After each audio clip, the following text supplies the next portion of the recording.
What is the real growth rate? GDP and GNP usually differ by less than 1%, but GDP is preferred method of calculating national income and output. With that in mind, we can look in our understanding. Well, GDP per capita, that's what we need to consider. The number in fact, it reflects the standard of living. GDP per capita means GDP per person, and it is by dividing the total GDP by the total population in a given period. It is usually calculated on an annual basis.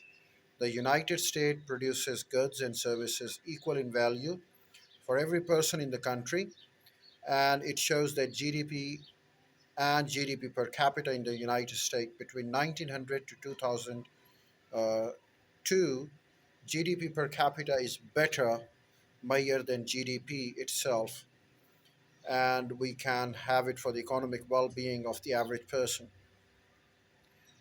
Uh, Real GDP and real GDP. The real GDP and what is the real GDP? The real GDP means that the GDP has been adjusted. To understand the adjustments, we necessarily need to assume that pizza is the only product in hypothetical economy. In 2003, a pizza cost $10. In the next year, pizza cost $11. In both years, exactly 1,000 pizzas were produced. In 2003, the local GDP was 10,000 multiplied into $10. In 2004, the local GDP was estimated 11,000. Uh, has the economy grown?